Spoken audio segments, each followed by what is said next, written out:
ವಿಪಲ್ ಅವರು 5,400 ಮೊತ್ತವನ್ನು ಹೂಡಿಕೆ ಮಾಡುತ್ತಾರೆ ಮತ್ತು ವಿಜಯ್ ಅವರು 9,400 ಮೊತ್ತವನ್ನು ವಾರ್ಷಿಕವಾಗಿ ಅದೇ ಸರಳ ಬಡ್ಡಿ ದರದಲ್ಲಿ ಹೂಡಿಕೆ ಮಾಡುತ್ತಾರೆ.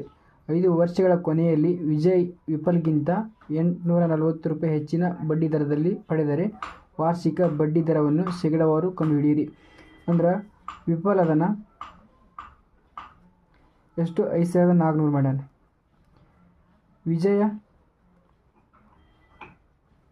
9,400 ಮಾಡ್ಯಾನ. ವಿಪಲ್ಗಿಂತ ವಿಜಯ್ ಎಷ್ಟು ಜಾಸ್ತಿ ಮಾಡ್ಯಾನ ಅಂದ್ರೆ 4,000 ಜಾಸ್ತಿ ಮಾಡ್ಯಾನ.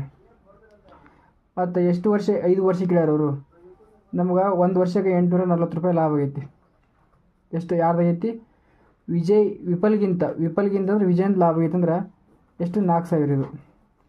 ನಮ್ಗೆ ಪರ್ಸೆಂಟೇಜ್ ಕೇಳಿದ್ರೆ 100. ಇವೆರಡು ಜೀರೋ ಕ್ಯಾನ್ಸಲ್, ಇದೊಂದು ಜೀರೋ ಕ್ಯಾನ್ಸಲ್, ಇದೊಂದು ಜೀರೋ ಕ್ಯಾನ್ಸಲ್. 4 1 8, 4 1 4, 29. ಇದು ಎಷ್ಟು ವರ್ಷ ಬೇಕು? 1 ವರ್ಷ ಬೇಕು. ಇವಾಗ ನಮ್ಗೆ ಎಷ್ಟು ವರ್ಷ ಬೇಕಾಗೈತಿ? 5 ವರ್ಷ ಬೇಕಾಗೈತಿ.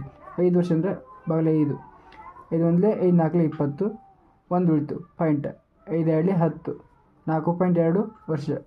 Options A answer right.